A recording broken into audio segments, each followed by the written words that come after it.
አዘቦት ተረክ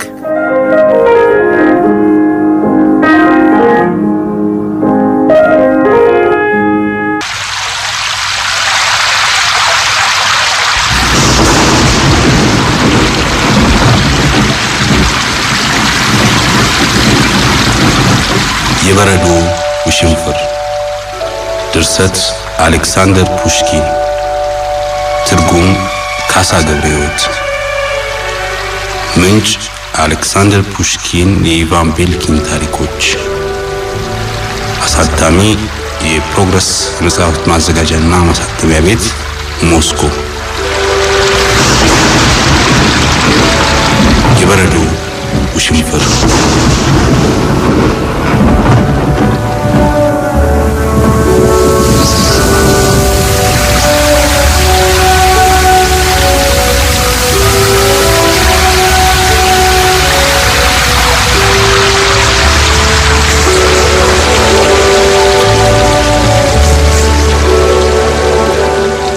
የቭላድሚር የበረዶ ጋሪ እንጂ የሚቁነጠነጡትን ፈረሶች ለማስታገዝ በጋሪው አጠገብ ወዲያና ወዲህ እንጎራደር ነበር።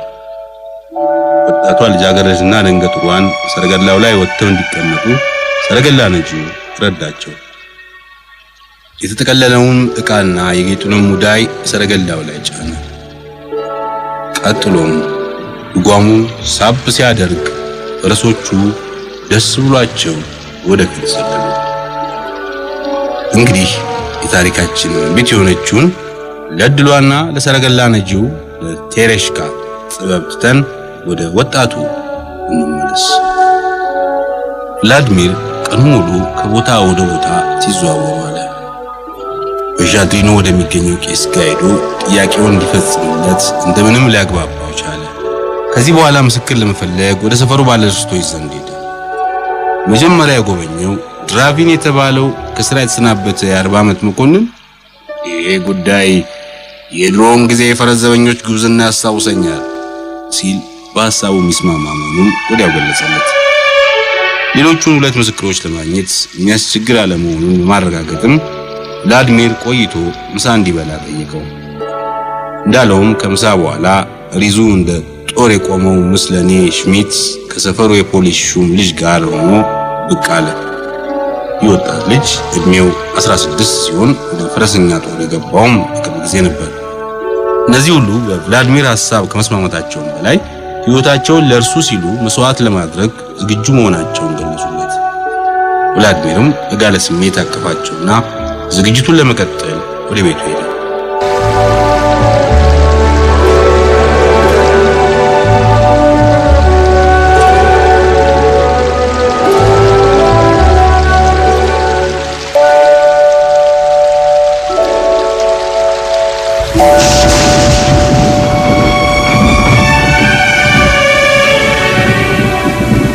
ከጨለመ ቆይቶ ነበር። ቭላድሚር ለታማኙ ለቴሬሽካ አስፈላጊውን ነገር ሁሉ ካስጠናው በኋላ ባለ 3 ፈረስ ሰረገላውን ሰጥቶት ወደ ኔናራዶቭ ላከው። እርሱም ትንሹን ባለ 1 ፈረስ ሰረገላ አስጭኖ በ2 ሰዓት ውስጥ ማሪያ ጋብርኤሎቭና ወደምትገኝበት ወደ ዣድሪኖ ሄደ። መንገዱን ያውቀው ስለነበረም ጉዞ ከ20 ደቂቃ ይበልጥ የሚወስድ አልነበረም። ዳሩ ግን ቭላድሚር ወዲያው ከመንደሩ ተነስቶ እንደሄደ ግልጥ ወደ ሆነ ቦታ ላይ ደረሰ። ነፋስም ስለተነሳና የበረዶውም ውሽንፍር ስላየለ ማየት ቸገረ። መንገዱም በ1 ደቂቃ ውስጥ በበረዶ ተሸፈነ። አካባቢውንም ድብዘዝ ያለና ቢጫ የመሰለ የበረዶ ጭጋግ አልብሶት ሳለ በመካከሉ ነጭ የበረዶ ቅርፊቶች እየተጠማዘዙ ይወርዱ ነበር። ሰማዩም ከመሬቱ ጋር ተላተመ። ቭላድሚር በድንገት አንድ ሜዳ ውስጥ ገባ። እዚያ ለመውጣትና ወደ መንገዱ ለመግባት ይሞክርም ከንቱ ድካም ሆነበት። ፈረሱም አንድ ጊዜ በረዶ ክምር ላይ ተሳስቶ እየወጣ አንድ ጊዜም ደግሞ ጉድጓድ አደናቅፎት እየወደቀ አቅጣጫ ወዳልታወቀ ቦታ መንገዳቸውን ቀጠሉ። ሰረገላውም ብዙ ጊዜ ይገለባበት ነበር። ቭላድሚር አጥብቆ ያስብ የነበረው መንገዱ እንዳይሳሳተው ነበር። ዳሩ ግን ለእርሱ እንደመሰለው ግማሽ ሰዓት ከተጓዘ በኋላ ወደ ዣድሪኖ ጫካ ሳይደርስ ቀረ። አሁንም ደግሞ 10 ደቂቃ ያህል አለፈ። ነገር ግን የዣድሪኖ ጫካ የት እንዳለ አልታየም። ቭላድሚር ብዙ የበረዶ ክምር ባለበት ግልጥ ቦታ ላይ መጓዝ ጀመረ። የበረዶው ሽንፍር ገና አላባራም ነበር። ሰማዩም ገና ደመና እንደለበሰ ነበር። ፈረሱ መድከም ጀመረ። ቭላድሚር ምንም እንኳን ያለ ማቋረጥ እስከ ወገቡ ድረስ በረዶ ውስጥ እየገባ ቢወጣም ላብ አቀመቀው። በመጨረሻ አቅጣጫውን ስቶ ወደ ሌላ ቦታ እንደሚጓዝ ተገነዘበ። ፈረሱን ገታና የመንገዱን አቅጣጫ ለማስተዋስና ለማጣራት በሐሳብ ባህር ሰመጠ። ከዚህ በኋላ ወደ ቀኝ መዞር እንደነበረበት ተረዳ። ወደ ቀኝ ዞረ። ፈረሱ ግን መላወስ እንኳን አቃተው። መጓዝ ከጀመረ ከአንድ ሰዓት በላይ ሆኖታል። እንግዲህ ዣድሪኖ ሩቅ መሆን የለበትም። ዳሩ ግን ቢጓዝ ሜዳው ማለቂያ የሌለው ሆነበት። የሚታየው የበረዶ ክምርና መሽዋለቂያ ብቻ ነበር። ሰረገላውን በየጊዜው ሲገለበጥ ቭላድሚር ያቀርብ ነበር። ጊዜው አለፈ። ቭላድሚር ከባድ ጭንቀት ያዘው። በመጨረሻም አንድ ጥቁር ነገር በአንድ በኩል ታየ። ቭላድሚር ፈረሱን ወደዚህ አቅጣጫ መራው። ቀረብ ባለ ጊዜ አንድ ጫካ በፊት ለፊቱ አየ። ተመስገን አምላኬ ልደርስ ነው ሲል አሰበ። ያንን ድሮ የሚያውቀውን መንገድ ቶሎ አገኘዋለሁ ብሎ ተስፋ በማድረግ ዣድሪኖም ከጫካው ማዶ መሆን አለበት በማለት በጫካው በኩል አልፎ ሄደ። መንገዱንም ወዲያው አገኘውና ቅጠላቸውን ክረምት ባረገፈው ዛፎች ጥላ ስር ይጓዝ ጀመር። በዚህ ቦታ ነፋሱ ኃይለኛ አልነበረም። መንገዱ ለስላሳ ነበር። ፈረሱም አዲስ ብርታት አገኘ። ቭላድሚርም ነቃ አለ። ዳሩ ግን ቢሄድ ዣድሪኖን አላያለ። ጫካውም ማለቂያ የሌለው ሆነ። ከዚህ በኋላ የሚጓዝበት ጫካ የማያውቀው ጫካ መሆኑን በሚያሰቅቅ ስሜት ተገነዘበ። ተስፋ ስለቆረጠም ፈረሱን ገረፈው። ምስኪኑ እንስሳም መጋለብ ጀመረ። ዳሩ ግን ወዲያው ደከመ። እድለቢሱ ቭላድሚር ሊያበረታው ቢሞክርም ከ15 ደቂቃ በኋላ ፈረሱ ድክምክም ብሎ ይጎተት ጀመር። ጫካውም ቀስ በቀስ ዝርዝር እያለ ሄደ። መጨረሻም ቭላድሚር ጫካ ውስጥ ጨርሶ ወጣ። ዣድሪኖን ግን ለማየት አልቻለም። እኩለ ሌሊት ገደማ የሆነ መሰለው። እንባውም በጉንጩ ላይ ወረደ። አቅጣጫውን ሳያውቅም ዝም ብሎ ይሄድ ጀመር። የበረዶ ዶፍም አባራ። ደመናዎቹም ተበተኑ። በፊት ለፊቱም የጎበረ ነጭ የበረዶ ምንጣፍ ያለበሰው ሜዳ አገኘ። ሌሊቱ ጠራ ያለ ነበር። ትንሽ ራቅ ብሎ እጅብ ያሉ ቤቶች ያሉበት መንደር አየ። ቭላድሚር ወደ መንደሩ አመራ። ከሰረገላው ላይ ዱብ ብሎ ወርዶ ወደ መጀመሪያው ጎጆ ሮጦ ሄደና መስኮቱን አንኳኳ። ከጥቂት ደቂቃ በኋላም የመስኮቱ የእንጨት መዝጊያ ተከፈተና አንድ ሽማግሌ ሰው ግራጫ ጢሙን ብቅ አድርጎ ምን ይፈልጋሉ አለ። ዣድሪኖ ከዚህ ሩቅ ነውን? ዣድሪኖ ሩቅ ነው ወይ? አሁን ሩቅ ነው ወይ ነው ምለው። ሩቅ አይደለም፣ 10 ቨርስታይል ቢሆን ነው። ይህን ሲሰማ ቭላድሚር ጸጉሩን ነጨ። የሞቱን ፍርድ እንደሰማ ሰውም ድርቅ ብሎ ቆመ። ለነገሩ ከየት ነው የመጡት ሲል ሽማግሌው ሰው ጠየቀ። ቭላድሚር ጥያቄውን ለመመለስ ብርታት አልነበረውም። ወደ ዣድሪኖ የሚወስደኝ ፈረስ ያገኙልኛል ጠየቀ ቭላድሚር።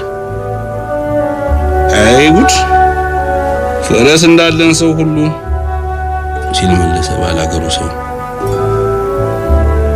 ሲቀር መንገዱን የሚያሳየኝ ሰው ያገኙልኛል? የጠየቀውን ከፍላለሁ። ጥቂት ቆይ እስቲ። ሽማግሌው ሰውዬ መስኮቱን ለመዝጋት ወደ ታች ሳብ እያደረገ ልጄን ልከውና መንገዱን ያሳዩታል። ቭላድሚር ጠበቀ። ግን አንዴ እንኳን ሳያልፍ እንደገና መስኮቱን መቆርቆር ጀመረ። መዝጊያው ወደ ላይ ተነሳና ያው የቅድሙ ጢም ብቅ አለ። ምን ይፈልጋሉ? ልጅ የት አለ? ይመጣል። ጫማውን በማድረግ ላይ ነው። በርዶት እንደሆነ ይግቡና ሞቅ ይበሉት። የለም እግዚአብሔር ይስጥልኝ። ይልቅ ልጅዎን ቶሎ ይበሉልኝ። በሩ ሲጥጣለ ዱላ ያዘ አንድ ወጣት ልጅ ከቤት ወጣና ወደፊት ቀድሞ እየሄደ መንገዱን ያሳይ ጀመር። ብዙ የበረዶ ቁልል ስለነበረ አንዳንድ ጊዜ ቆም ይልና መንገዱን ይፈልጋል። ስንት ሰዓት ነው? ቭላድሚር ጠየቀው። እንግዲህ ሊነጋ ነው፣ ምንም አልቀረው ሲል መለሰ ወጣቱ ልጅ። ቭላድሚር ዳግመኛ ሌላ ቃል አልተናገረም። ዣትሪኖ በደረሱ ጊዜ አውራ ዶሮ ይጮህ ነበር። ጎን ቀዶ ነበር። ቤተክርስቲያኑ ተዘግቶ ነበር። ቭላድሚር መንገድ ለመራው ልጅ ገንዘብ ሰጠውና ወደ ቄሱ ቤት ሄደ። አጥር ግቢ ውስጥ ባለ 3 ፈረስ ሰረገላ አልነበረም። እንዴት ያለ ወሬ ጠበቀው መስላችኋል? እስቲ ወደ ተከበሩት የኔራዶቭ መንደር ባለቤቶች ዘንድ እንመለስና ምን እንደሆነ እንመልከት። ምንም አልሆነ። ጨዋዎቹ ባልና ሚስቶች ጧት ተነስተው ወደ እንግዳ ማረፊያ ቤት ሄዱ። ጋብሪሎቪች የሌሊቱን ቆብና ስስ ኮቱን ለብሷል። ራስኮቪያ ፔትሮቭናም ወፍራም የጧት ልብስ ለብሳለች። የሻው ጀበና ቀረበ። ጋብሪሎቪችም ማሪያ ጋብሪሎቭና እንዴት እንዳደረች ለማስጠየቅ አንዷን ገረድ ላካት። ገረድየዋም ተመልሳ መጣ ወይዘሪት ማሪያ ጋብሪሎቭና ደና አለማደራምና ሆኖም አሁን የተሻላት መሆኗን ወደ እንግዳ ማረፊያ ቤትም በፍጥነት እንደምትመጣ አስታወቀች። ያንኑ በሩ ተከፈተና ማሪያ ጋብሪሎቭና ገባች። አባትነቷንም እጅ ነሳች። ራስ ምታትሽ ተሻለሽ ወይ ማሻ? ሲል አባቷ ጋብሪላ ጋብሪሎቪች ጠየቃት። ተሽሎኛል አባብዬ ስትል መለሰች ማሻ። ራስሽን ያሳመመሽ ምድጃው ሳይሆን አይቀርም ማሻዬ አለች እናቷ ፕሪስኮቪያ ፔትሮቭና። ምናልባት እሱ ይሆናል ስትል መለሰች ማሻ። ቀኑ አንዳችም ነገር ሳይሆን አለፈ። ያንኑ ሌሊት ግን ማሻ ታመመች። አቅራቢያው ከተማም ሐኪም ተጠርቶ እንዲመጣ ሰው ተላከ። ሐኪሙ በማግስቱ ማታ ሲመጣ ልጅቱ ቅዠት ይዟት አገኛት። ኃይለኛ ትኩሳት ስላደረባትም ምስኪኗ ልጃገረድ 2 ሳምንት ሙሉ በሞትና በሕይወት መካከል ቆየች።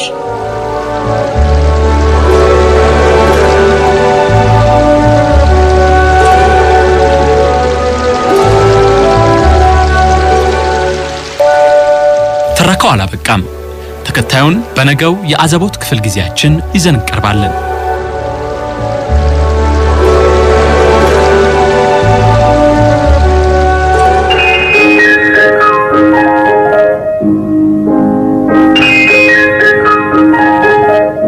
የአዘቦት ተረክ